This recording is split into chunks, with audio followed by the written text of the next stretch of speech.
Snowy peaks and open skies, northern winds whisper goodbyes. Dreams take root where the maples grow, a land of promise where rivers flow.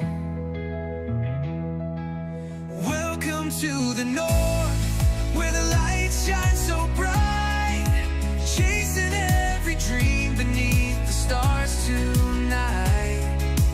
Every step you take, a journey to belong, building futures here where hearts grow strong. Woohoo! Well, we are back at it again.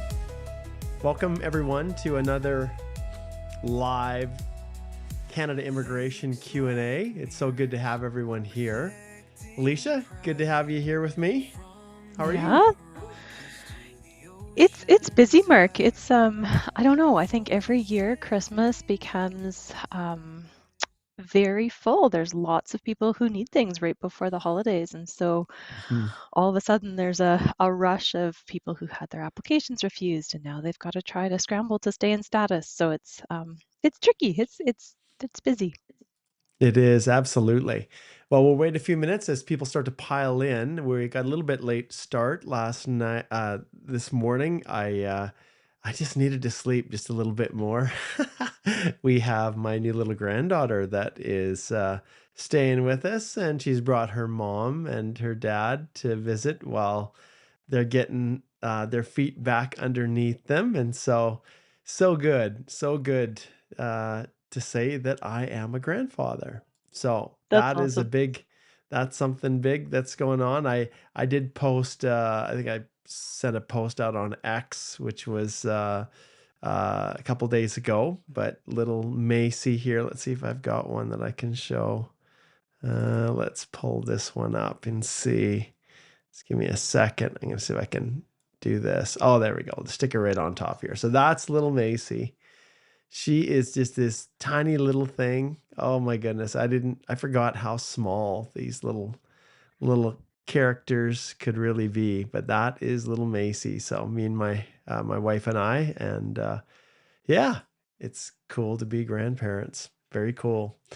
Okay, so we've got a few shout outs we want to extend. Yeah, as people are piling in, I guess the best news right now is this one for people who are just getting up.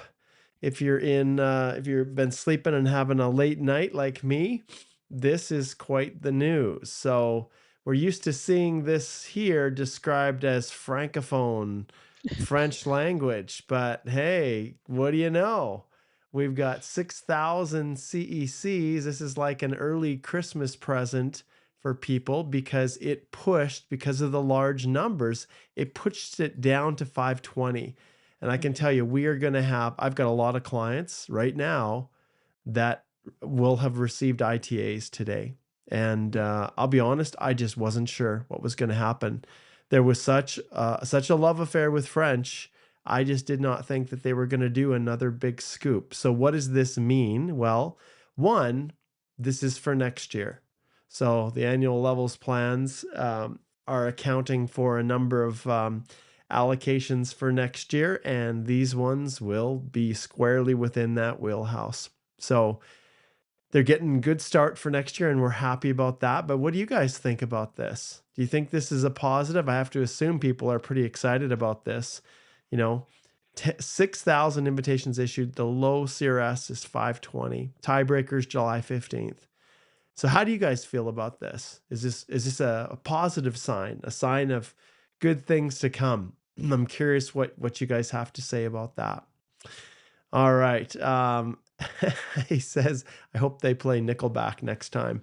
All right. Well, we'll put that on the playlist, our friend. All right. We've got Tom is in Brockville. Thanks for connecting in, Tom. Hassan is freezing up in Fort McMurray. He says, Froze McMurray. Good to have you. Yes, a little lovely new human. That is exactly little Macy. That's exactly what she is. Okay, let's see what else. Yes, Amir, I am absolutely officially old. I was old before, but now it's official. So, and But it's I positive. honestly don't think that's a pejorative thing. I don't think that's a bad thing, No, I right? Like, love it. Oh, and it's great. and I think just sometimes realizing how much you get to have perspective on the world when you have a few years behind you, and how precious these new little humans are, right? Like, just, I don't Hmm. know, the feeling of holding a brand newborn in your arms is like a world full of possibility, and you want to be better for them, right? Yeah. Yeah. All of those things. So good. All right. Well, we'll continue our trek down, you know, round of invitation lane here. I think people at this stage are seeing what's happening. If we look at the previous rounds, Alicia, we can see here that they did a big 6,000. This is the difference, right? So the 6,000 pushed French almost off the radar, like 408. And then we had a PNP, which this is another quite surprising one because there you can see that this is huge, going from the 777 all the way up to 1123. And basically what this means is provinces at least within the last draw a couple days ago are now signaling that, okay, they know they're going to get more spots next year, and so they're starting to ramp it up, which is great. And so we're hoping that there's just going to be more space for people.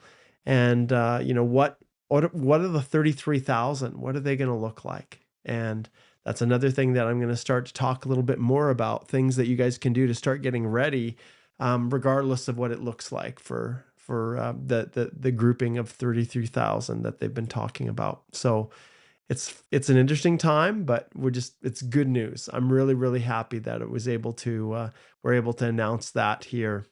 This excellent development for those who are in Canada, the CEC. 520 is still high. It is, but yeah, we're going to have some happy clients. That's for sure. Yeah, All and we right. actually have Yep. a little bit of other good news. And Mm-hmm. so there was an announcement for doctors as well. So Mm-hmm. Yes. IRCC is looking at special measures to try to increase the number of physicians that we have in Canada. And so just a couple days ago, on December 8th, they've announced, well, they're actually going to be creating a new express entry category for international doctors who have at least 1 year of Canadian work experience in an eligible occupation gained within the last 3 years. So this is very, very similar. Maybe they will set it up as a category-based draw. They haven't actually announced all the details of the program yet, but it sounds very, very much like the category-based draws for family physicians. Um, so they want people who've been specifically working in Canada under these draws for physicians, filling critical healthcare shortages, and contributing to making sure that we have enough doctors in Canada. So they're basically going to also be reserving 5,000 spaces for provinces and territories. So PNPs, in addition to their regular PNP allocation under the levels plan, will also have the ability to bring in more doctors. So 5,000 across the country. And then it does say doctors who are nominated under the PNP are going to receive expedited 14-day, 2 weeks, work permit processing so they can work while they await their PR. So these are very positive indications for specifically doctors. And it does seem that it's only going to be a few certain knocks. So some of the news articles seem to say family physicians, basically specialists. So the normal three that they're looking at that are already covered by the exemptions for self-employment. So take a look at those. And I also have an article on our Holthe Law website about mistakes doctors often make when they are doing express entry applications. So take a look at our blog. All of that will apply. It's important that if you are a doctor and you are trying to look at making sure you're ready for these new express entry draws or the new PNP draws, take a look. There's a few things as a physician that you've got to be careful on when you're doing your express entry application. So take a read. And if you need more information, always reach out. We are, of course, lawyers. Mark and I both are working for Holthe Immigration Law. You can book a consult. We help people do this all the time, so people can hire us to help them through this process. Indeed. All right. As I'm here listening, my little granddaughter has awoken and she has let everybody know she's awake. So there's a little bit of scrambling over there on the other side of the door. Good times. Fortunately, this is a condenser mic, so it only picks up sound right around the mic. So we're good. We're good. All right. Let's jump in and let's get a few more comments here. Oh, yeah, Joe says age is just a number. My back hurts at 30. Yeah, that's true. That is true. It is just a number. Okay, let's jump in, and now's the time for you to post your questions. So any questions that you have that you'd like us to answer, this is your opportunity to do it. This is what we do. And lots of people have asked the question, well, why do you do this? And I'll be honest, you guys, there's a couple reasons why we do what we do. One is because we just want to give back. And, I started the Canadian Immigration podcast. I think 2014 was the first time that I did an episode of the podcast. And the reason that I did it was because really Express Entry was being created. And with the creation of Express Entry at that time, it meant there were going to be a lot of people that were going to be left out who traditionally had pathways to permanent residence very similar to what's happening now, who with one swoop, their guarantee of permanent residence was going to come to an end. And in the case of if I look at different ethnic groups, it was largely the Filipino community that was going to be harmed the most by the creation of Express Entry, because unless you're on an LMIA-based work permit, well, you weren't going to have a chance of getting permanent residence. And it's interesting to see how full circle everything has come. But back then, an LMIA amounted to 600 CRS points, which was basically if you're on an LMIA-based work permit and it's a skilled position, you're guaranteed guaranteed to get an ITA. And before that, there were a lot of individuals who qualified for CEC on their postgrad work permits who were having pathways forward.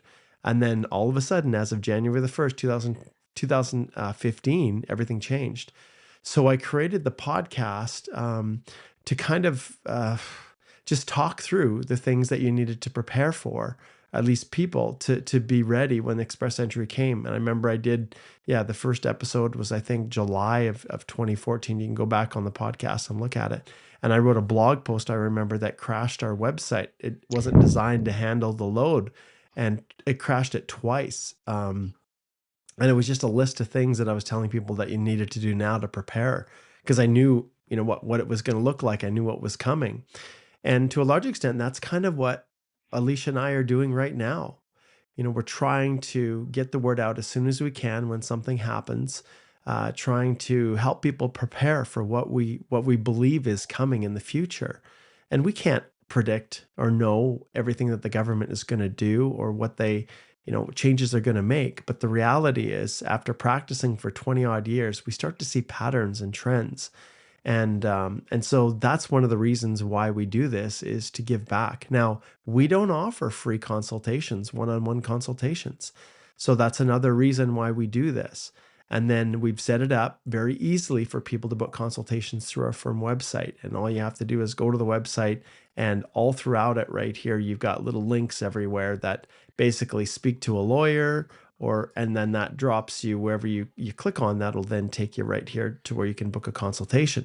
So our consultations are paid, but this is an opportunity for us to help people. And the reason we like doing this is because often people have the same questions.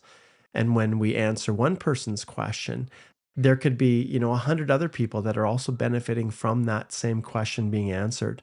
So we're able to leverage the information and knowledge and experience we have that much more. And we love, YouTube as an environment that allows us to do that. So we're grateful for that. And then finally, just so that you can get to know us. There's so many people online posting. There's a reason we do live streaming and not pre-recorded messages, because we want you to have trust in us, to get to know us, to see that we care about what we do, that we care about knowing what we know, and we take a lot of time and effort to try to make sure that we understand our craft, that we understand Canadian immigration. And this gives us an opportunity to showcase the knowledge that we have as immigration lawyers, so that when people decide, you know what, I need a little bit of extra help, they know that when they book a consultation through our firm, that they are going to get what they're looking for. And we take a lot of pride in that. So that's why we do what we do. So for all of you that are tuning in, and if it's the first time, don't hesitate to reach out and post a question. If your question is, Alicia, how do I? Well, that often is going to get you one of these little things you'll hear. Let's see if we can figure this out. I think it's this one. Yep. A little bell that rings. And when the question is too specific, where it's literally legal advice we're giving because it only relates to you, that's not something that we can really deal with here on a YouTube live stream. So you appreciate when you hear that little triangle ring. That means that your question is really better suited for a consultation. Now, often you'll see that we still try to find something in your question that we can answer generally, but the more benefit the whole group gets from your question, the more likely it's going to get pulled up. Now, sometimes I don't pull every question up, and sometimes there are areas or things that Alicia and I just don't have an answer for. And so I may not pull that question up because we don't have an answer for that. And but generally speaking, we do our very best to try to be here to help you guys in your journey. And these are really tough times. So there you go. More information probably than people wanted, but I wanted to line it up because we've got a lot of new people that are piling in, and YouTube's algorithm has always been quite kind to us when it comes to live streaming, and Google as well, and even AI. The various interfaces are quite kind to us when we are doing what we're doing. So there we have it. Okay, let's get to a few questions now. Let's see here. We'll go back to the beginning, and okay. Dishapunjabi 9346 says, what documents can we keep ready for the upcoming PR program for H-1B holders? This is actually a really good question, Alicia. So if you were to say, what's some of the top items on the list, because obviously we'd be here for a while trying to go through every single document you need, but what are the ones that really you want to get working on now? So take a look at a few things. Pull out your passport. Take a look at when your passport expires, and take a look at when your spouse's passport expires and your kids' passports expire. Because if anybody's passport's going to expire right away, you'll need a valid passport. So make sure that you have valid passport documents. Another big one that you should be doing well in advance are language tests. So if you have not already taken one of the required language tests, so be careful on the version of the test you're taking. Go to the Express Entry page, go to Documents, get your documents ready, and look at language tests. There's the CELPIP General, IELTS General, the Pearson Test for English. So you can take any of them. Take a look at which testing centers have appointment bookings near you, but make sure that you've studied for those exams and you're getting the right version of the exam. If you're doing IELTS, make sure that it's authorized to be given to IRCC, because I have seen entire applications fall apart because people got the wrong language test. They didn't get the version that was authorized for IRCC. Be really careful on those language tests. Make sure that you study. Even people who have spoken English their entire lives sometimes don't get as high a score as they want on the written portion, for example. And that can really bring your score down, and that might matter. We don't know exactly what this program is going to look like. And so you want to make sure that you have your documents and hopefully you have as high a score as possible. So language tests, passports, also make sure that you have, if you have foreign credentials, make sure that you have your education credential assessments. So your bachelor's degree, your postgrads, your master's programs, you want to go to one of those testing organizations to make sure that you have that valid education credential assessment. Language tests, valid for 2 years.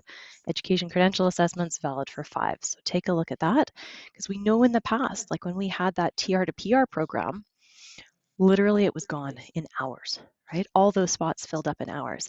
And as soon as they announced that program, people couldn't find testing facilities. So they were trying to scramble to book Yes, language tests and they couldn't get a spot because they were full. So these are the things that you'll want to look at ahead of time for sure. you bet. Okay, let's go to first super chat, and that is I love ML. Okay, good to see you connecting in here. The question is, what are the chances of a medical office assistant being invited under Alberta's PNP? So this is the interesting thing. So medical office assistant, you've selected 13112. So the question becomes, what are the duties associated with that? Because you can't just guarantee that the one that you've identified there is a tier 3, your medical office assistant is a medical office assistant, within the knock. And I'm going to explain why. So if you go here to receptionists and you look down the list here, you'll see on this list right here is medical office assistant. So I just want to bring this up because it's all about duties. This one is a tier 4. 14101. Okay. And the one that you've identified is 13112. So if we go back here, search by knock, go back here and delete this. Medical administrative assistance. So this is where you have to really be careful and make sure that your duties and responsibilities actually align. Now, the question that was asked was, when do you think the chances are of being invited under Alberta's PNP? And so if we go over here and we take a look at Alberta's program, they do have a healthcare professions pathway here. And so within here, we have physicians, we have registered nurses, LPNs, nurse practitioners, physicians assistants, occupational therapists, physiotherapists, clinical social work, and psychologists. And so the eligible professions under the healthcare profession category, this is not, you wouldn't align up with that. So ultimately, then it would default to, let's see, pull up everything here. So yeah, like we talked about, these are the healthcare professions that are kind of on the list. So as you're going forward, probably the Alberta Opportunity Stream is probably the one. I don't think there's anything else in particular for medical office assistants, is there, Alicia? I don't No, I think mean, so. it's possible that if you had a high enough Alberta worker EOI score, maybe if you had a Mhm. job offer, it's possible they could still pick you under the express entry linked, but it wouldn't be under the subcategory of a dedicated healthcare pathway. So Yeah. it is confusing for Alberta because when you look at the Alberta express entry stream, you only see the dedicated healthcare and then it's hard to, and especially on the worker EOI form, it's hard to figure out, well, is there even a general category for Alberta Express Entry? And there is. It's just you have to meet the general eligibility criteria of having a federal express entry profile. Your CRS has to be over 300 points. You have to make sure that your federal express entry profile is no older than 6 months old. And Mhm. then it's a constellation of factors that they don't tell us. Some of those factors are, do you have a job offer in Alberta? Have you been working in the province? Do you have family members in the province? Those are factors they will look at when they consider your application. So making sure that you are being correct. I've had a number of Alberta AAIP consultations where people did their own worker EOI, Yep. and there's all sorts of wrinkles about education and what your highest level of education is, and also about whether you can claim those regulated profession points. So it gets pretty murky. So be careful when you're doing your worker EOI, because I've seen a lot of cases where AAIP has pushed back and canceled a nomination or refused to actually give a nomination because they said there was an error in how the person was trying to calculate their points. All right. Okay. I'm going to actually, Alicia, if you could just talk briefly just about this expression of interest pool. I'm just Sure. right So here. yeah, so Alberta has basically, it's kind of like express entry in terms of they have a pool of applicants. You put in your valid worker EOI, so your expression of interest, and then they get to choose. So they take a look and they figure out, well, we have of various categories. So Alberta Opportunity Stream and the Alberta Express Entry Linked are the major categories, unless you fit in within one of the other subcategories. Keep in mind, we did talk about the fact that Alberta Rural Renewal is now going to have quite a few restrictions. So if you are living and working in a rural community, it kind of used to be a free-for-all. You could get that community endorsement from your community and then hopefully submit your application. And because you had that community endorsement, it gave you more points. Come January, they are now going to be limiting the number of endorsements that each municipality can give. So that's going to be a big change. And also the number of municipalities who are engaged in that program are changing. But basically, the way that the Alberta AAIP works is you put in that worker profile, and then it's up to the province to decide if they're going to give you a notification of interest to apply. So if you get that notification of interest, then you have to hurry and get all your documents. There's a big long checklist. It's actually more comprehensive than the federal. So even if you're looking at Express Entry, make sure that you go all the way back to high school. For example, if you are looking at Alberta PNP, they want absolutely everything. So you'll have to dredge up quite a few records when you're doing your application through Alberta. And then you have to wait and you have to see if they're going to give you a nomination. And so depending on the program, if it's AOS, that is not linked to Express Entry. And so that means that you would then have to, if you get a nomination, then you have to go through the PR portal federally. And so there's usually longer processing times. If you get a nomination, it's Express Entry linked, then you get those 600 points and you wait for the next draw in the federal ITA. Awesome. All right. Well, boy, there was some money for your super chat. All right. Okay. Next question here. This one is from Nameed. Hi. Hey guys, quick question. I have a temporary foreign work permit. I lost my job in May. Can't find another one. Do I have to ask for a visitor permit attached to my husband's temporary foreign work? I think attached to his work permit. So Alicia, maybe you can just talk about what happens when you lose your job on work permits. Okay. So maybe, Mark, you can pull up the page on open work permits for spouses who can apply, foreign workers, spouses of foreign workers. And let me just stick that into the chat here. How about this one here? Is that the one? Yeah, that's the one. Okay. Boom. So Look at that. There you go. This is what you need to follow. So it really depends on what kind of work permit you currently have.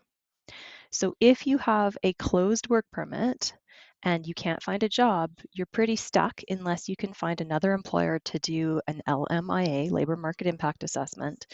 They have to get that LMIA approved, and then you have to do a change of conditions to a work permit.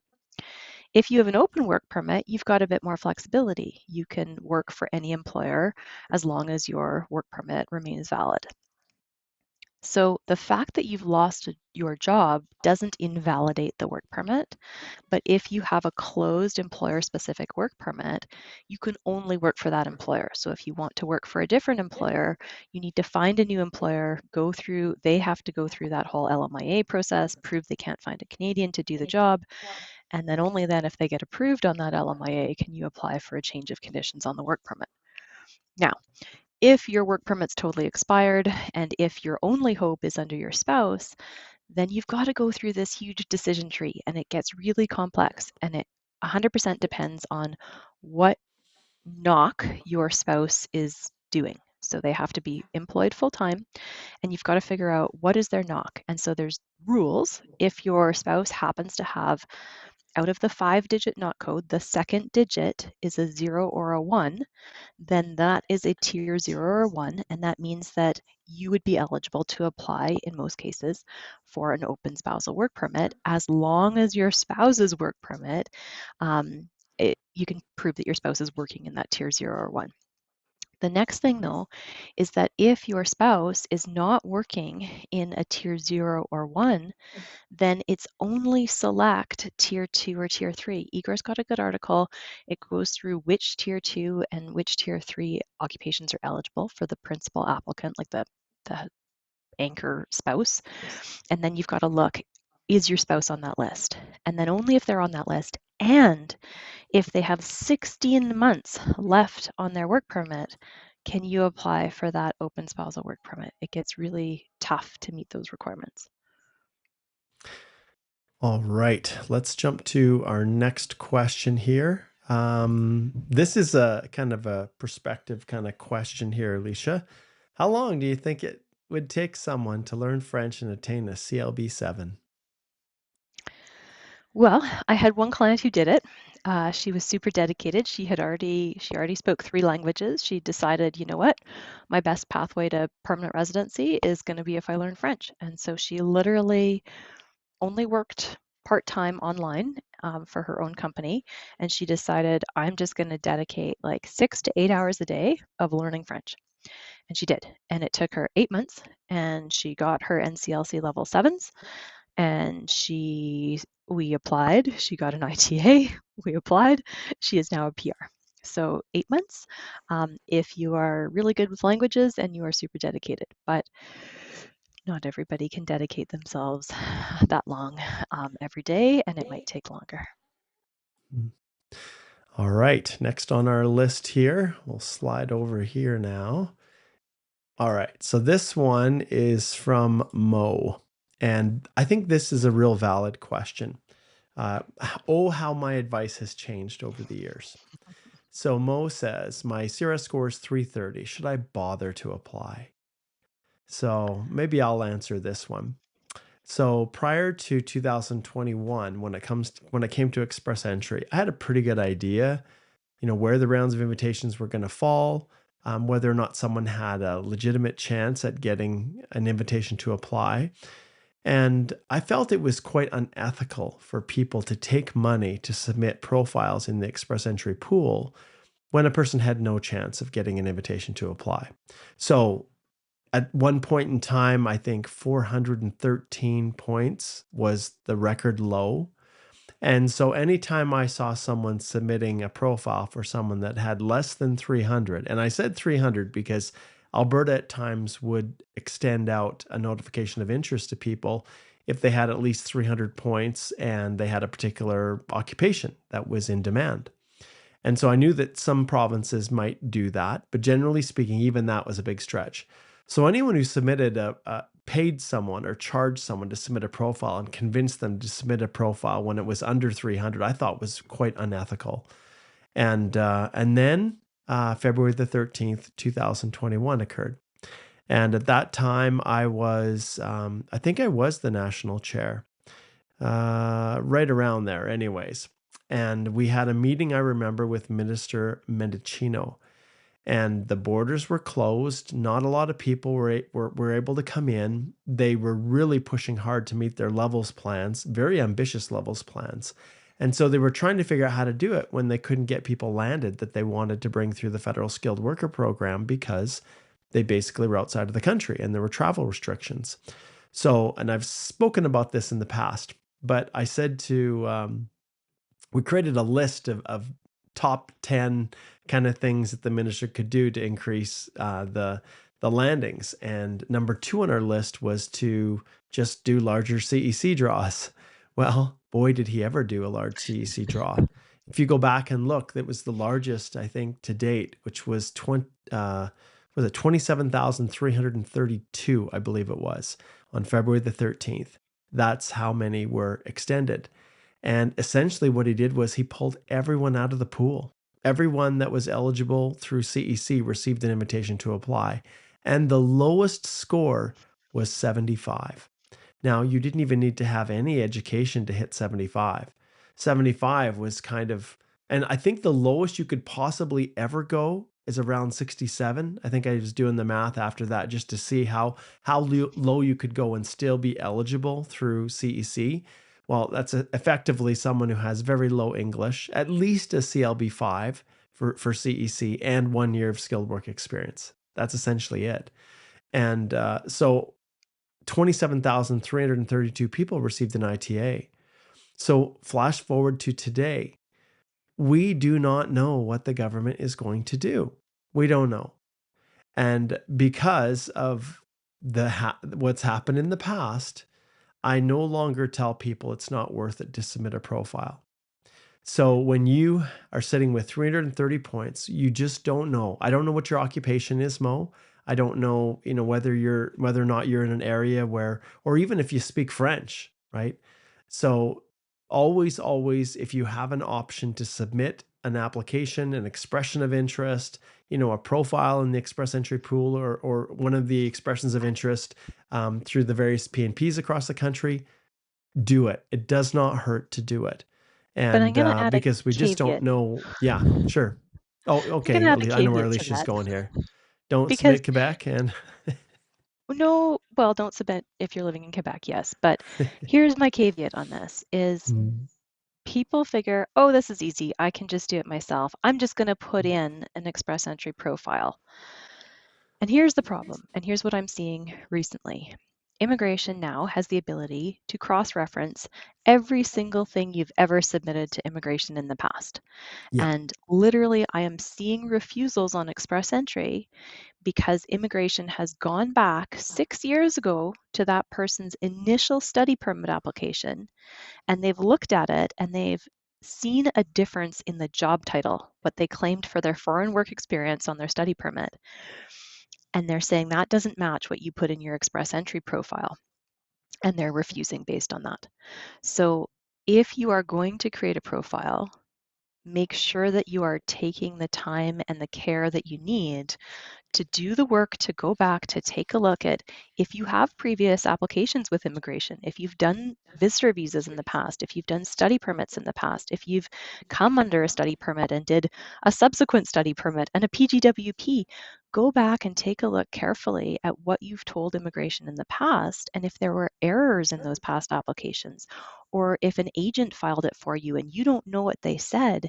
Be very, very careful what you're claiming for your work experience, your education, your periods of time, because all that can come back later if you're blasé, if you're incorrect, or if you're not taking the care that you need to make sure that your application is correct. So just that's my caveat is if you're going to do it, make sure it's right. All right. Let's go to our next question here. Okay, this is from Prabhat. 1.5 years left on my work permit. Worked for tier 4 jobs most of the time and recently got a cook job living in Ontario. No foreign work experience, no masters. Is French the only chance for me? And yeah, we'll go back here to this one here. So is French the only chance for me? What are your thoughts on that, Alicia? Um, it's super hard. It's super hard depending on your age and your work experience. And tier 4 jobs don't count, right? So this is the difficulty is that if you are in tier 4, that's low skilled and it doesn't count for Canadian work experience. If you don't have any foreign work experience, you're going to have super, super low in terms of your CRS score. And if you have that 1 year, hopefully you can get a full 52 weeks as a cook. Make sure that it's cook. It's not like, something a food counter attendant or something in a lower knock. Make sure you're actually within the cook.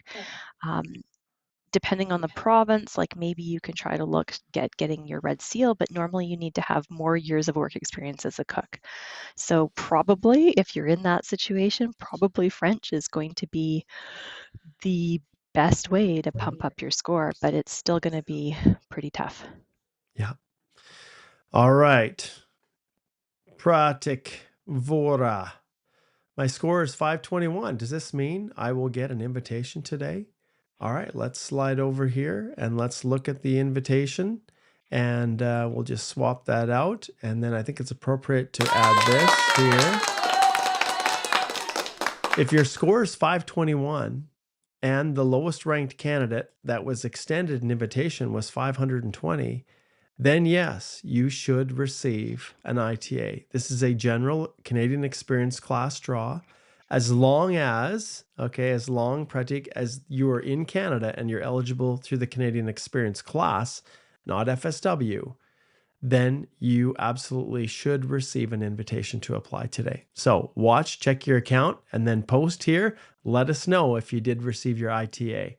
Sometimes when they're a little bit larger, it takes a little bit of time for them to sift through and all of the invitations to be extended and show up in your portal. So definitely go check that out. All right. Yeah.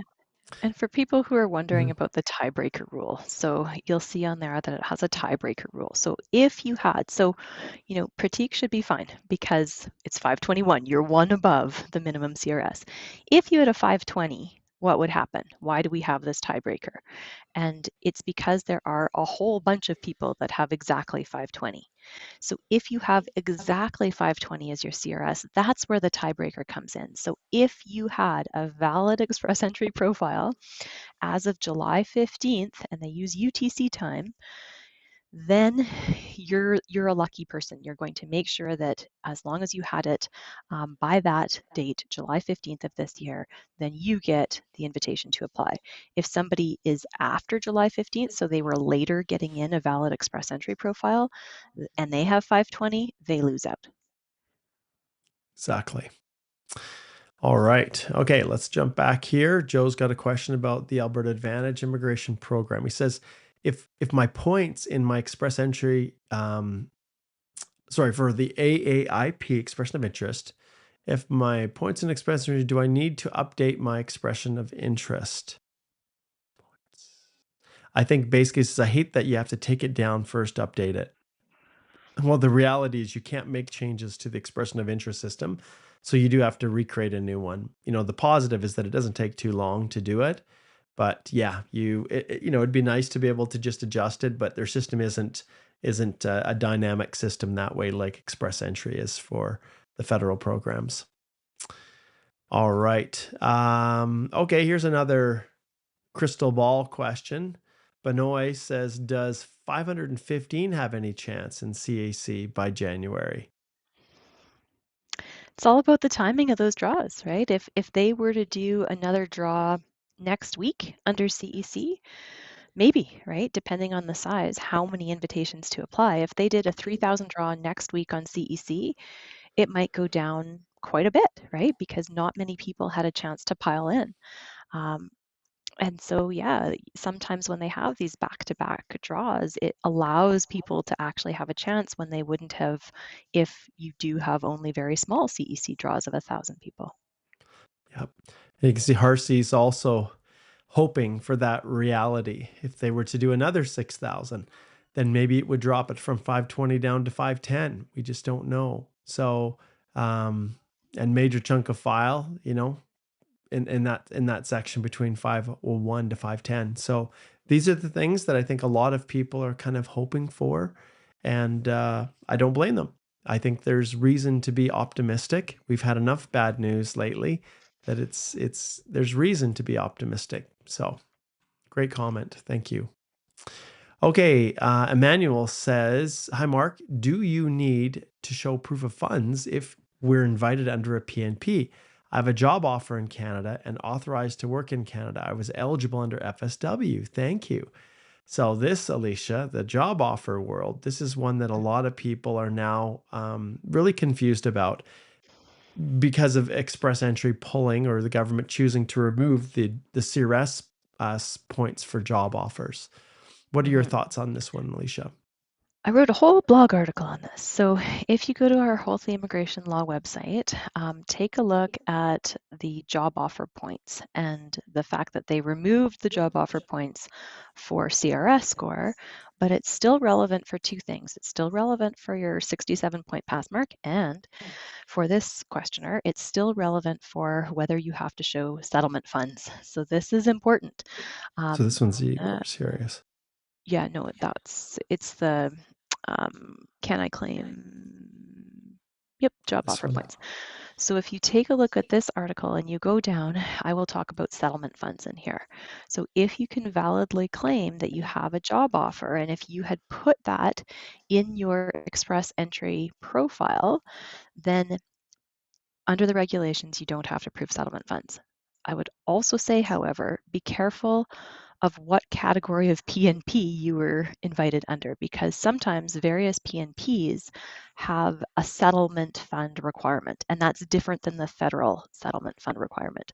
So if your category of PNP, I don't know which province, I don't know which program, but if they had a settlement fund requirement, so most of them or some of them do, then you have to meet the program eligibility for the PNP that you're drawn under. And then if you get a nomination and those 600 points and it's linked to federal express entry, which it seems that it is because you're saying you're eligible under FSW, then if you put in your express entry profile that you have a job offer and you validly claim that, but you have to be working under an LMIA, or you have to have been working under a closed employer-specific work permit for at least a year. So if you are under an IMP program, like an ICT or one of the other free trade agreements, then you have to have already been working for that employer for a year before you can have that qualifying offer of arranged employment. It doesn't count if you are on an open work permit. So depending on your situation, you may in fact have to prove federal settlement funds if you didn't properly, if you said you had job offer and you don't actually meet a qualifying offer of arranged employment under the regulations. Hmm. So great article here. Make sure that you check this out if you have any confusion about whether or not, well, the job offer that you have will work for any purpose. All right, let's jump back here then, and let's go to our next question. This one is from Pravat. Do we need to give medical and biometrics after getting nomination from non-express entry PNP from Ontario while submitting documents? So this is a document checklist question. So this goes right under within the PNP. I'm going to see if I can pull this up for you guys. So, and generally speaking, this is pretty accurate. Let's see if it'll give it to us. Oh, hooray, it does. Okay. So I think this is probably pretty accurate as of today. This here document checklist, as we go through here, you'll see that it stipulates the types of things that you're going to need. And actually, let's just check on the date here. This might be a little bit old, but I think generally speaking, we're pretty close.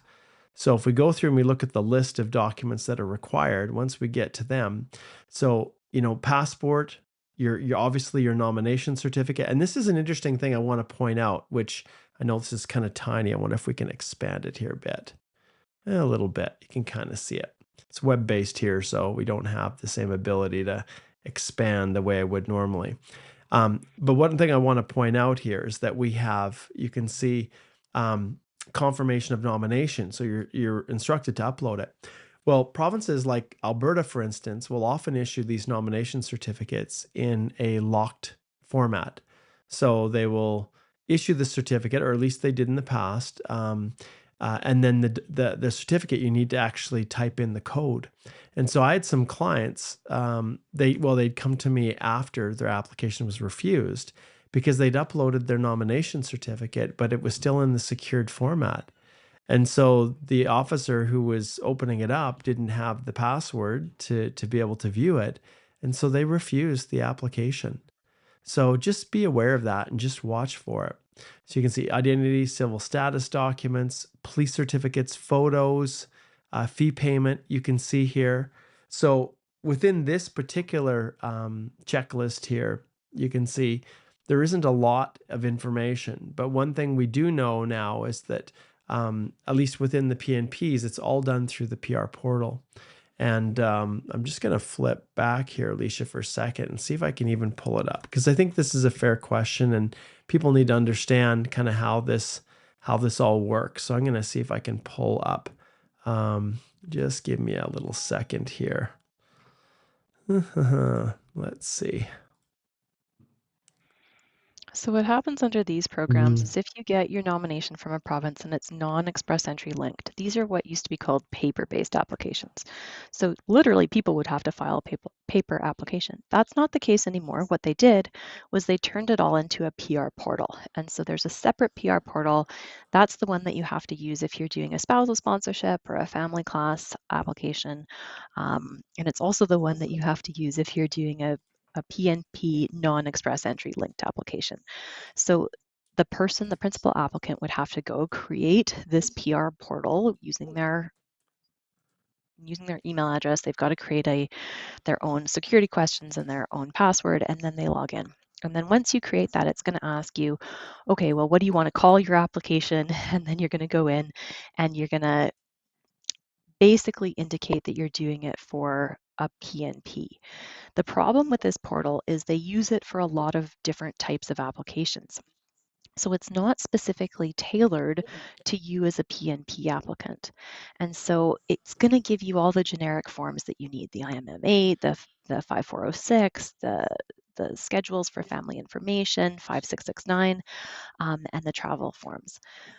But then what happens is you kind of have your own ability to choose. So they have some mandatory documents for PNPs, but this is basically all it is. It's the checklist, and then it's the schedule form, depending on which PNP you're nominated through. Is that the same version, Mark? Yeah, I'm just looking to see if it is. So yeah, August 2024. So it looks like we do have the correct one here. Yeah. So the one So I'd pulled this, up was the right one. Mm-hmm. yeah. So this is the document checklist. But it's not going to give you tailored additional documents. It's really up to you now to use this document checklist and then to go through the free form that it has for additional documents to choose which categories and how you're going to name and bundle the documents that you're going to put in your additional documents. I've literally had a number of clients who tried to do things on their own and they said, well, I didn't upload that because there was no spot for it, right? Yeah. It didn't give me an automatic spot for it. And that doesn't matter, my friends. You have to go and do the legwork and figure out. So there's the document checklist. There's also an instruction guide. So if you go to IRCC, it has a detailed instruction guide for how to do a PNP paper-based application. You're going to want to cross-reference all those things, and anything that's unique about your application that you think that you ought to be submitting to prove your eligibility, that also has to go in there. And so gather the documents, take a look at this. There's the whole guide in terms of how you apply for a PNP, but it's not as easy as it's going to tell you exactly what things you need and then you just plunk it in. You have to do a bit of legwork here, and the onus is on you to make sure that you've done it properly. Yeah. And so going through, I just want to pull it up so you can see here what is not on this list is an immigration medical. So the question was medical and biometrics. Biometrics, yes. Even if you've obtained biometrics before for your temporary status, they will often ask you to redo your biometrics for your permanent residence. And so that's to be expected. And they will give you instructions to obtain an immigration medical as well if you've not yet had one or you're not otherwise eligible for an exemption if you've had one that's up to within 5 years of being issued. There's a medical waiver policy that they can apply if they want to. So up front, neither of those are something that you'd need to do without receiving instructions first. Now, it's interesting with express entry now, the need for a medical up front is now back on the radar. So be aware of that as you're going through express entry, that you do need to have your immigration medical. And so watch out for that. Okay, there was a big little roll with that one. Okay, Moon Girl and Sweet says, is it still worth trying to apply through the French category? I have 3 years of experience as an elementary school teacher in my home country. So one thing I want to clarify is that you're not actually applying through a category. You are creating a profile, and then the system determines whether you're going to be meeting eligibility criteria. So basically, your job is to make sure that everything that you put in your express entry profile is valid. So I don't know if you've got Canadian work experience or only if you have foreign work experience, but if you have foreign work experience only, then make sure that you're meeting those selection factor points. So 67-point pass mark. If you're hitting that 67-point pass mark, then you're eligible to create a profile as long as you've got your language test results and your education credential assessment. You put those in, make sure that your passcodes and your document document pins are correct for what you're putting in. And if you've got your French, then that's super important. So if you have French and English, you'd put both language tests in. If you only have French, you'd put your French language tests in. And then you're going to indicate what your work experience is. And if you have elementary school teacher, depending on how long ago it was, they're only going to look for a category-based draw. They're only going to look within the last 3 years. But if you have both French and education, depending on your CRS, it's up to IRCC to see whether they might do a draw under the Francophone category or whether they might do a draw under the education category. There have been way fewer education draws, so it's probably a better likelihood that you would get an IT under Francophone if you meet that pass mark and if your CRS is high enough for that round of invitation. Yep. All right. And here's another example of the little mistakes that can have pretty major consequences. So King FC says, hey, Mark and Alicia, my employer accidentally used the wrong LMIA exemption code C66 on July 18th and corrected it to T13 on July 22nd. So it's been in the pool it's been in processing for a while. I applied on July 24th, but IRCC refused my work permit based on the old code. My permit expired on July 31st. IRCC submitted reconsideration request, and I reapplied with restoration on September 13th. Is it likely that IRCC will approve the reconsideration, or will they simply continue processing the new application instead? So this is a tricky one because when you have a refusal that occurs when it is not, you've made steps to update it, I would have to assume that at some point the information that was submitted, if it was done properly, should have been attached to that file. So there may have been, or I don't know what the refusal date is on your application, but there may have been a pathway to potentially judicially review that decision. But you're in Canada and you had 15 days to do that. And I just hope that your representative who made the determination to apply for reconsideration, that they also consider judicial review, because we've not had very much success at all with attempts to reconsider. They just don't care. So if an officer's, making a decision and they're ignoring clear evidence, then you may have room to try to review that in federal court. But at the same time, when you submit a job offer, right, that job offer is locked based on the information that was submitted within it. So the question I have is, did they re-register for a new job offer? And how did they go about notifying? And so this is really a consultation. So I'd ring that and say, hey, if you want to look at it, then I recommend you do it ASAP, immediately. Because if there is a chance to request reconsideration, you can't wait. You only have 15 days from within Canada. Otherwise, time's up, and then it's really unlikely you're going to get the reconsideration through. It's just, this is the hard part. Oh, Alicia, this is why we do what we do, you guys, because we want you to have, faith that if you have a difficult issue, you can reach out and we can at least give you some direction and instruction, whether ultimately you decide to hire us or not. We can at least point you in the right direction and give you the information you need to make good decisions. There's nothing worse than someone comes like this, because really, King FC, this could make the difference between being able to stay in Canada or not, and at least in the short term. And I'm worried that this was all like you got the refusal back in August or September. So, Yeah. and if that's the case, then we're outside of the judicial review period, right? Yeah. It's more than 15 days since the refusal. So, And I'm hopeful that because of the massively long processing times, that this is a refusal that happened relatively soon. If we look at the processing times right now and we pull up work permits, temporary residence, and we look at our work permit from inside Canada, they're 218 days. So maybe when the application was originally submitted, maybe they're still, this was just fresh. So we'll have to watch and see how this plays out.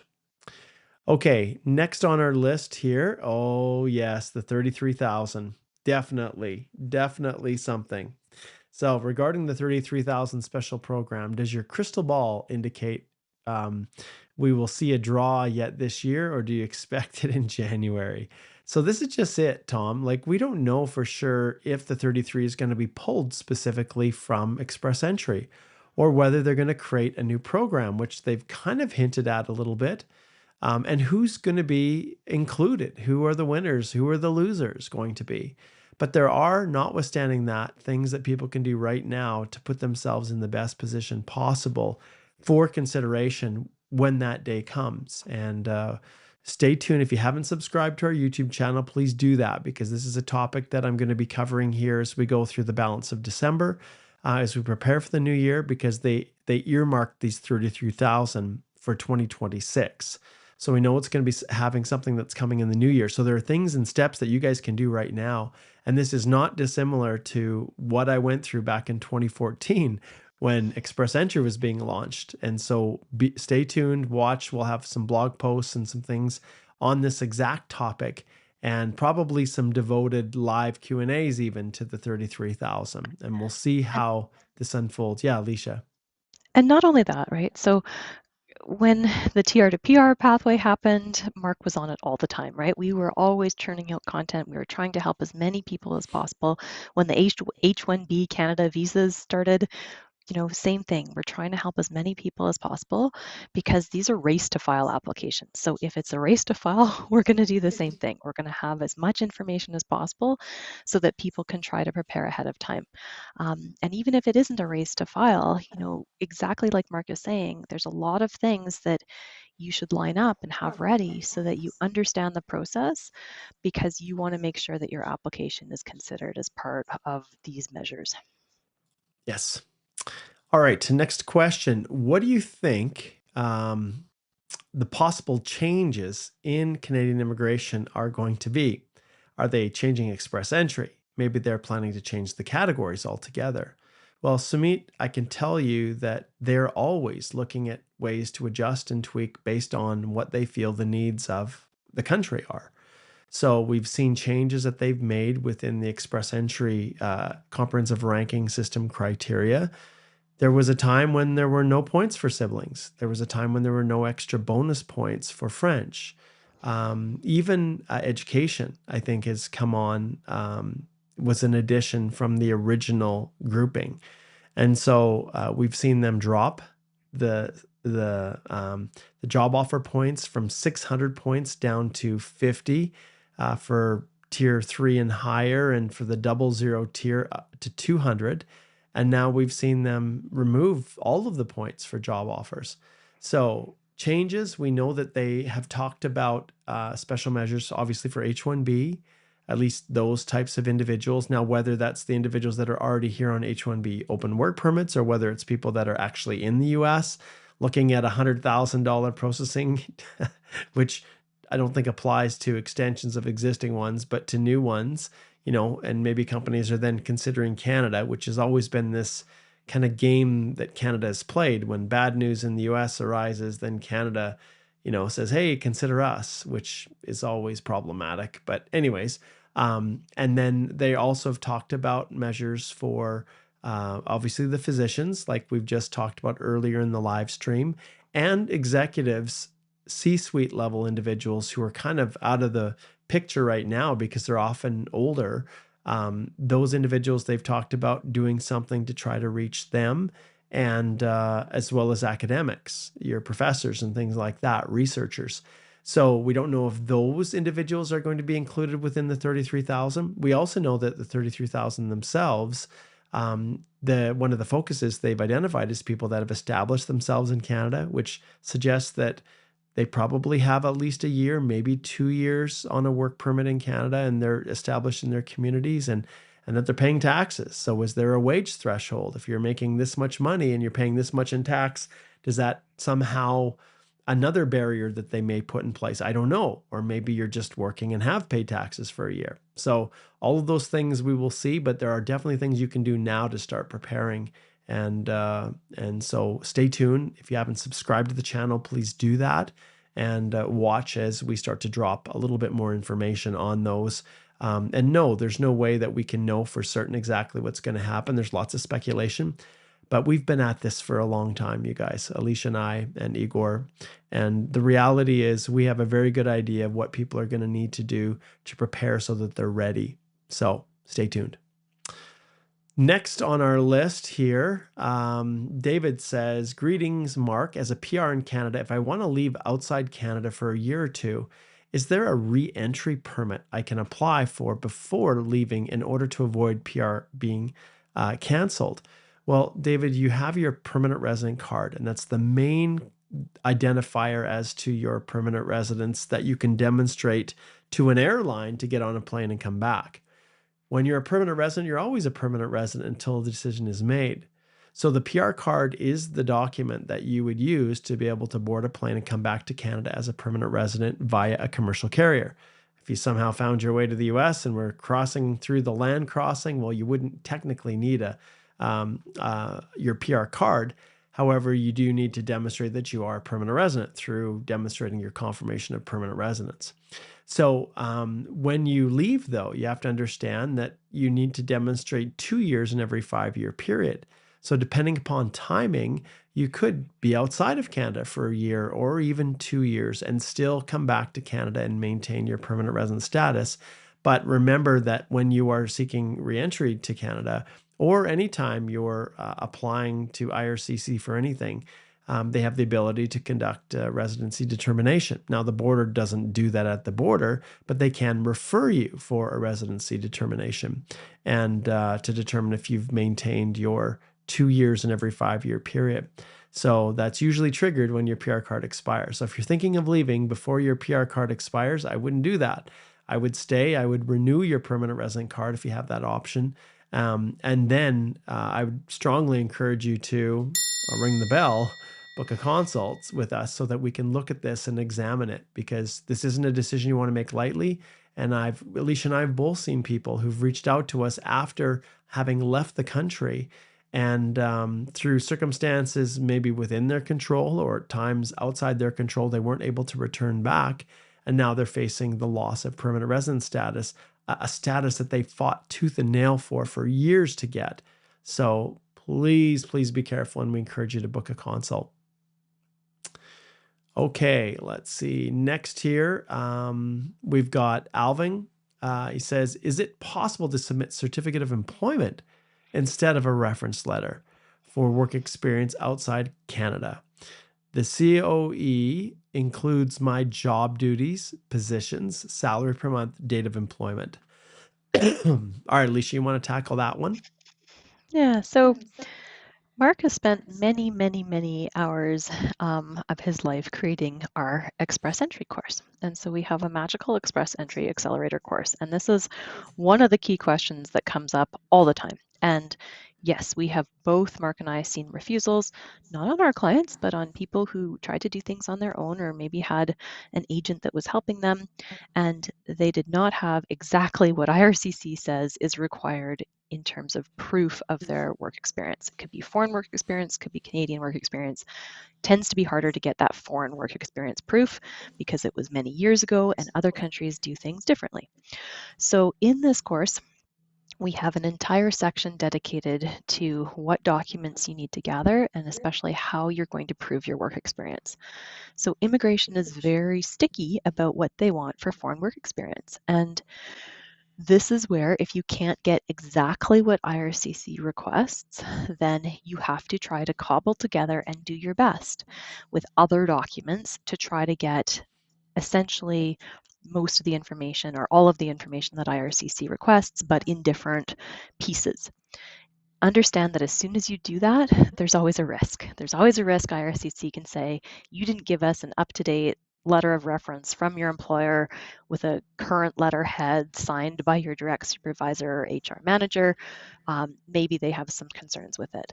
So there's always a risk if you're not giving them exactly what they've asked for, but you can do your best to try to cobble together as much as possible so you're satisfying those requirements. Yeah. And Alvin, we see this a lot. My employer doesn't provide a reference letter.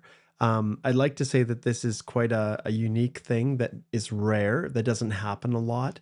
but it's just not the case. And that's why within the course itself, lesson 48, I have a ton of different supporting documents. These are all sample reference letters, just so that you guys can see that it doesn't matter what the form is. It's the substance, what's contained in it. And so we have record of employment instructions that you can give to your employer right here. We've got, let me just click on the screen here. So right here, we have, we've got a record of employment checklist that you yourself can use to make sure that you've got everything that you need when you're trying to prove your work history. But then right here, what if I can't get a reference letter? So this I created, oh man, I created this years ago, and I've continued to to add to it. And it's basically a very comprehensive list of different things that you can think of. It's kind of a designed to get your thought process working, your creativity working, to think about different things that you can include to try to replace something that's missing. But I'll be honest, these days right now, if you're in a situation where you can't get a reference letter from your loser employer who won't give you one, it's becoming increasingly difficult to convince IRCC to accept alternative means of proof. Now, one thing I will point out is that if it's a document that's issued by a third party, not something you created, it's going to carry more weight than if you try to just put your own duties and do a sworn statement. That's not going to carry a lot of weight, because the key things within this are proving the essential elements that the legislation requires to demonstrate work experience. And things like, are you working full time? Well, what is full time? It's 30 hours a week at a minimum. So where does it say that? Do you have something that can prove that you worked that 30 hours? And that's why reference letters, that's a key component to reference letters. But also the wage. How much were you paid? Because being paid is a critical component to claiming that foreign work experience. And then, of course, as you look at all of the other pieces to those reference letters, even the smallest thing in a reference letter that has most of the information can be enough to cause it to get bounced. And we've seen already, as Alicia indicated, when there's inconsistencies in even your title and what's listed in your reference letter. I had a consultation with someone who had listed a different title for their position for the same company in their study permit application compared to what they had listed in their express entry, their EAPR. And then they got a procedural fairness letter. And so immigration is scrubbing through all of this, you guys. And so you have to understand that this is not something any longer that you can just kind of take a casual approach to. You're really in a battle, and you have to do everything you can to restrict the officer's ability to find reasons to refuse. So I've never taken so much time before in my life to scour through an express entry application and previous applications to make sure that they were consistent, when we're actually filing the EAPR. So you have to be careful and understand that you may never get another chance.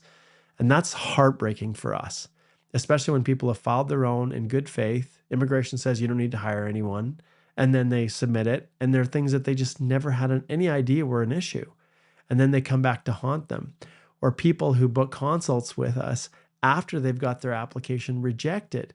Don't do that. If you get a procedural fairness letter, that is absolutely the time to slide over and book a consult with us immediately, so that we can take a look at it and help you to prepare a response. Because often once you've submitted something to them and then they've had a chance to assess it, if they refuse at that stage, then there's not a lot that we can do. And we've already pointed out the futility of a reconsideration request. Sometimes it can work, but generally speaking, the remedy is judicial review.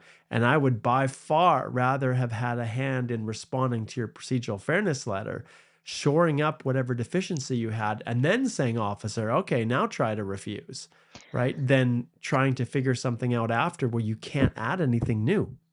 And Yeah, let's be Alicia. clear, Mark and Igor and I would 100% rather you hired us in the first Very instance beginning, yeah. before you get any refusals, before you get any procedural fairness letters. Like, if we can work with you from the very beginning, It is so much easier to spot issues. It is so much easier to sort things out with you, to correct things that you might have done incorrectly or omitted, or somebody told you, oh, don't put your previous work experience, for example. It is so much easier to sort that out if we work with you from the beginning so that we can address it head on right away before you get into trouble. So Right. Okay, I'm going to pull this one up, Alicia. This is one that I cannot tell you how often we're seeing this now. So Fernando says they recently the profile automatically rounds up. So they're basically received 2 years of Canadian experience before they completed the 2 years. I received an ITA based on that score, and the application deadline is a few weeks after I will reach the 2 years.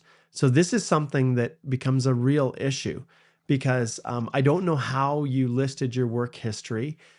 If it's work history that basically includes or rounded up work history that you're no longer working at, then that can be a real problem because you don't have the ability to reclaim. If this is your current work history, your current position, and you're saying that it's rounded up and that 2 years all comes from the same employer, well, there shouldn't be a situation where you can't wait it out before your ITA expires. So you've kind of indicated here that you received the ITA based on that score, and your application deadline is a few weeks after you'll reach the 2 years. Well, that you must have work history, I guess, foreign work experience that is kind of capped, and so the rounding up you can't control. So in those circumstances, it becomes really difficult because you don't want to decline an invitation to apply unless you absolutely have no choice. So I'm going to ring the bell here and I'm going to encourage you to book a consult so that we can talk about it. It may be that you have to decline the invitation, but a review may provide a different alternative, but we need more information for sure. yeah, and I'm guessing, Mark, there's going to be a lot of people in the draw today at that 520 CRS who think, yippee, I got that invitation to apply. Yeah. They counted my points properly, therefore I'm good to apply. And that is not the case.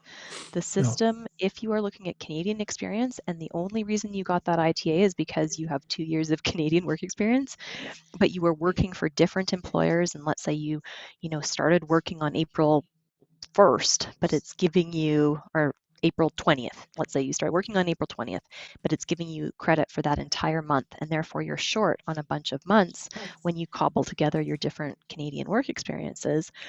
Even though the system gives you an ITA, if you don't have the minimum eligibility to hit the CRS score, then your application is doomed to failure. But this is where we really want to take a look at it. Yeah. It requires you, I literally have my clients do a spreadsheet of every single shift. What was your start date? What was your end date? How many hours? How many weeks? How many months did you work? And make sure that you're correct on that, because for every job, you've got to put your hours. And if you didn't properly average your hours or put the hours in, that can make a difference too. So I think there's probably going to be a lot of people who think, great, I can go to the bank with this, but you have Yeah. to make sure that every single point that you're claiming you can back up and justify. Otherwise, it's just going to get refused. And you might be better to wait until you're sure that you've got your 2 years, go back into the pool right away, than maybe submit an application, wait for 6 months to get refused, only to have missed a round of invitations. So just, we need to talk to you more. Right. Okay, Dollar Spiker says, express entry after receiving an ITA. I worked for 1 month as a childcare assistant, but am no longer working and do not plan to return. My previous medical exam is still valid. Do I need a new one? So understand there are two different questions here. So the previous medical, I'm assuming, was to work in childcare, and that one you say is the previous medical exam is still valid. Do you need a new one? Well, if the medical is truly valid and validity is normally under normal circumstances, it's 1 year and then the medical expires. However, we do have the new extended temporary public policy until October 5th of 2029. And if you look at this policy, it basically states that if you've had an immigration medical in the past and your medical was approved and yeah, go ahead. But here's the thing, if you scroll down to section 2 there, Mark, most people don't know what the coding was on their medical. So when you Mm, go for your immigration medical, you get that 1017B form, so the barcoded with your photo on it, which is mm, just proof that you did it, but it's not the results. And so this temporary public policy actually says you have to have M1, M2, M23, or M3. And unless you know what your coding is, there's a small risk that maybe your immigration medical does not fall under this temporary public mhm. policy unless you know what your code is. Yeah. So be aware of that. Usually, what we do with our clients in these situations, if a person has the ability to get a new immigration medical, and there are any concerns about this part two here, then we'll instruct them immediately to go get a new one. If you know that your medical is passed, then in those situations, you can benefit from the policy. And we have our clients upload a copy of that e-medical information sheet that was issued when they obtained their immigration medical.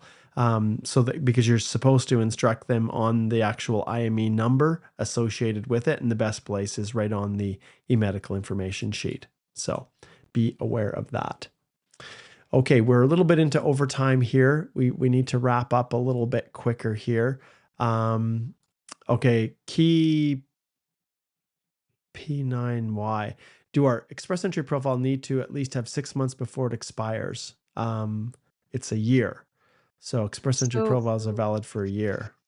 and Key might be referring to some of the PNP programs. And so this is Mm, where, for example, in Alberta, it's really annoying because just like Joe was commenting, you have your valid, if you're looking at the Alberta Express Entry linked, you have your valid federal Express Entry profile, but you understand that under Alberta Tech, for example, it literally says if your federal express entry profile is older than 6 months old, you're less likely to get a notification of interest under AAIP express entry linked stream. So that literally means you have to keep watching your federal express entry.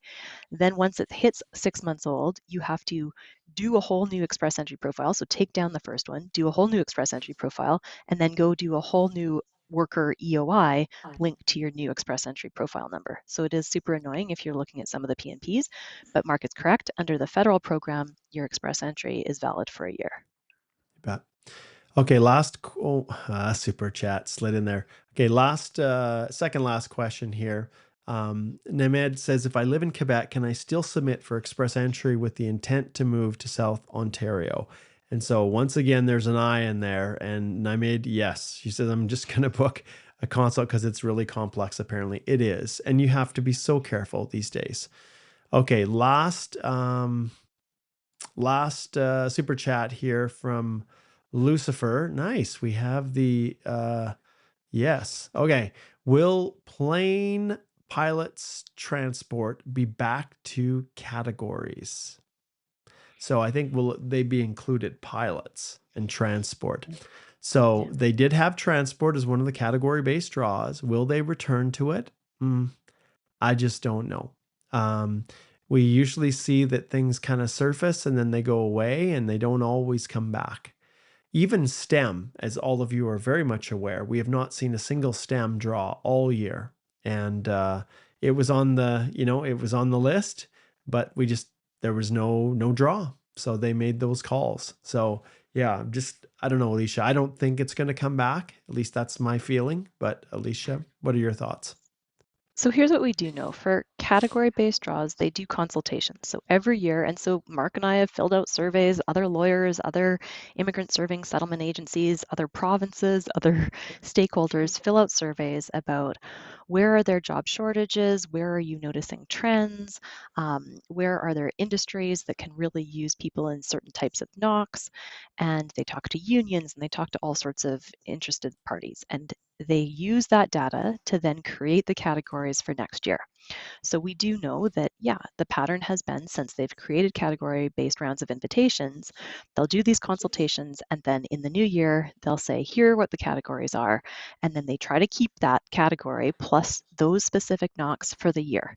And then sometime the next year, they'll say, look, we're changing the categories. We're removing some of the knocks, or we're adding different knocks, or we're changing the category or deleting it altogether. And in the case of STEM, they may not do a draw underneath it, even though the categories are the same. So We don't know.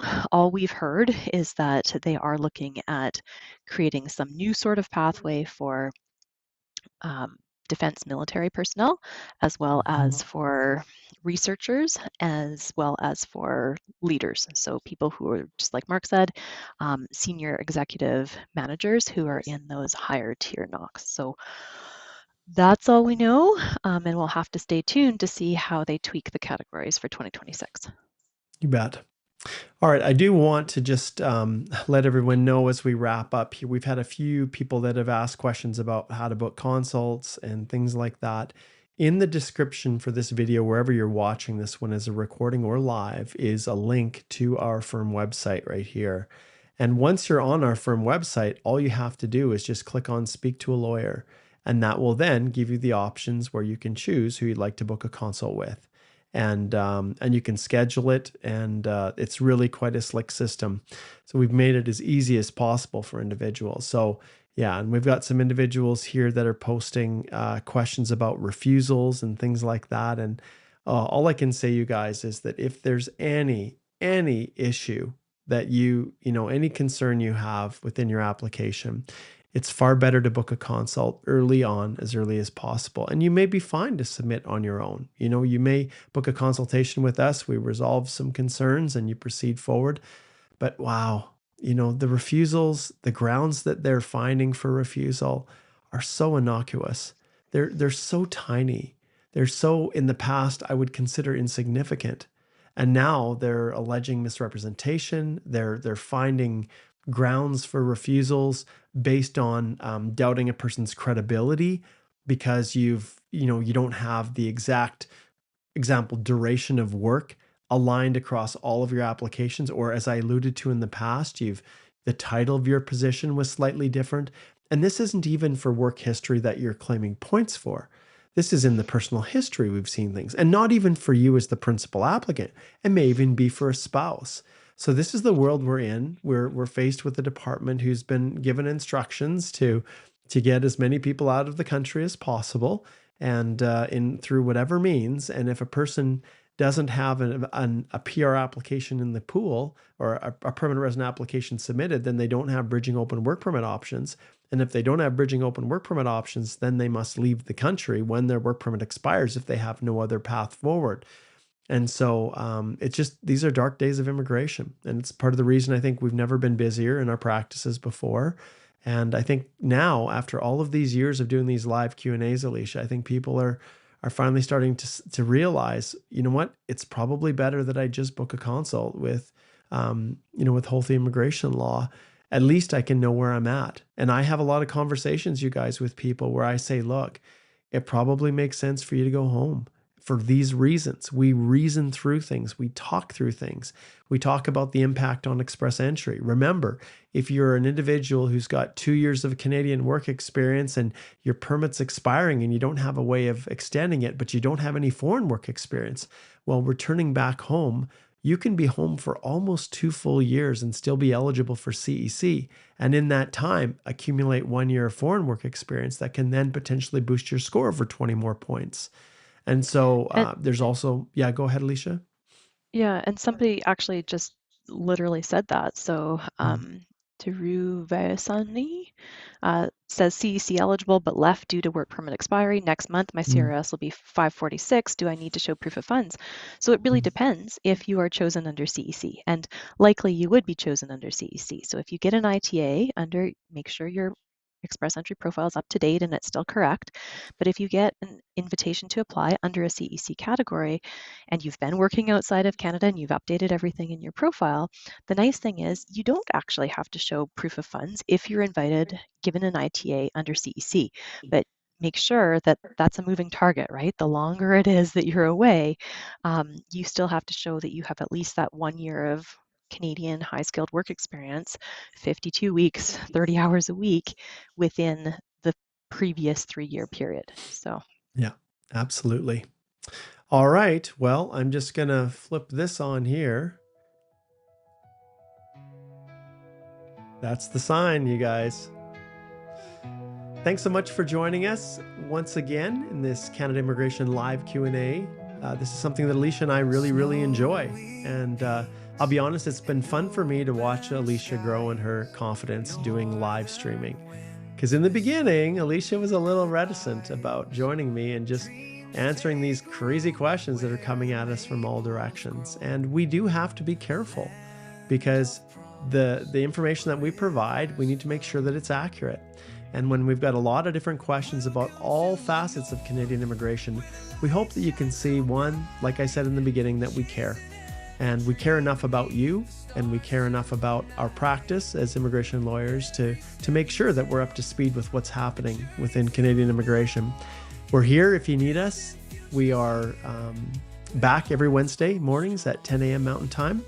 And anytime you need a little extra help, reach out, book a consult, and we're here to give you complete peace of mind too if you want to retain us. All right, take care, everyone. We'll see you next week, and Merry Christmas.